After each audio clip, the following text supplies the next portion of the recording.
কোণে সেজেগুজে বসে আছেন বিয়ের পিঁড়িতে, কিন্তু রাগ করে আসলেন না বর, তাও আবার ৮ লাখ টাকার জন্য।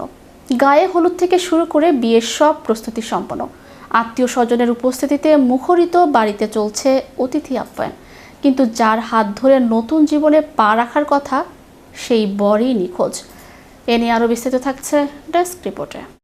এখন ওই মেয়ে নিয়ে কোথায় যাবো? আমার তো মান সম্মান সব শেষ করে দিয়েছে তারা। হলুদও মাখাইছে, তাদের নামান দিল, হলুদ মাখালো, এখন বলতেছে উল্টো কথা, বিয়ে করবে না। কোণে সেজে গুজে বসে আছেন বিয়ের পিঁড়িতে, কিন্তু রাগ করে আসলেন না বর, তাও আবার ৮ লাখ টাকার জন্য।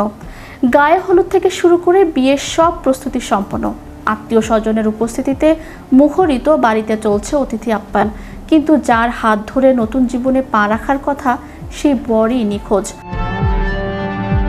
ভুক্তভোগী কনের বাবা আক্ষেপ করে বলেন, কালকে আমার মেয়ের বিয়ে, কথাবার্তা আগে থেকে চলে আসছিল, সমস্ত কিছু রেডি করছি, রান্না বান্না সব রেডি, হুট করে ওখান থেকে কথা আসলো বিয়ে হবে না। কেন হবে না? আমার কি দোষ? ওরা এতদিন থেকে যাতায়াত করলো, দেখলো, কথা দিয়ে গেল।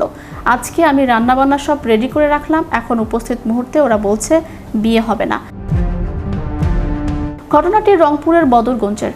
শুরুতে কথা ছিল কোনো যৌতুক ছাড়াই ধুমধাম করে বিয়ে হবে, কিন্তু বিয়ের দিনে বদলে যায় সব হিসেব। তারাগঞ্জের বর মিলন শাহের পরিবার হঠাৎ দাবি করে বসে ৫ লাখ টাকা নগদ এবং ৩ লাখ টাকা মূল্যের উপঢৌকন। গরিব বাবার পক্ষে তাৎক্ষণিকভাবে সেই টাকা দেওয়া সম্ভব না হয় বিয়ের আসরে আসেনি বর। কনের মা বলেন, লোক মাধ্যমে তারা বলছে ৫ লাখ টাকা আমাদের দিতে হবে, ৩ লাখ টাকা ঘর সাজাতে দিতে হবে, মোট হলো ৮ লাখ টাকা। আমি এখন এর সুষ্ঠু বিচার চাই। আমার মেয়ের তো প্রথম বিয়ে, আমি এখন এই মেয়ে নিয়ে কোথায় যাব? পারিবারিক সূত্রে জানা যায় ১২ তারিখে বিকেলবেলা বরযাত্রী আসার কথা ছিল। কনের পরিবার অপেক্ষা করতে করতে রান্না বান্না শেষ করে এবং আত্মীয় স্বজনরা খাওয়া দাওয়া করছিল। যখন গাড়ি পাঠানোর সময় হলো, তখন বরের বাড়ি থেকে জানানো হয় তারা বিয়ে করবে না। এরপর কনের পরিবার বরের বাড়িতে যোগাযোগ করলে অন্য লোকের মাধ্যমে জানানো হয় ৫ লাখ টাকা যৌতুক আর ৩ লাখ টাকা ঘর সাজানোর জন্য দিলে তবেই ছেলে আসবে, তা না হলে বিয়ে হবে না। এলাকাবাসী জানান, প্রায় ১ সপ্তাহ ধরে আলোচনা চলার পর ২ দিন আগে কেনাকাটা সম্পন্ন হয়। রবিবার বিয়ের দিন ধার্য করে এলাকাবাসীকে দাওয়াত দেওয়া হয়েছিল, কিন্তু সন্ধ্যার আগে তারা ফোন করে বিয়ে করতে অস্বীকৃতি জানায়। এলাকাবাসী এই ন্যাক্কারজনক ঘটনার কঠিন ও দৃষ্টান্তমূলক বিচার দাবি করেছেন।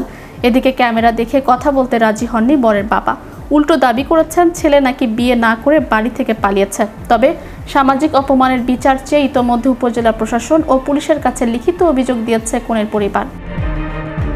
প্রশাসন জানিয়েছে, বিষয়টি সামাজিক হওয়ায় তারা স্থানীয় চেয়ারম্যানের মাধ্যমে এর একটি সুষ্ঠু সমাধানের চেষ্টা করছেন।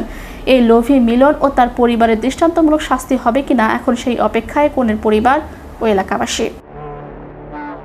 চ্যানেল ইউরোপ, বিনোদন ডেস্ক।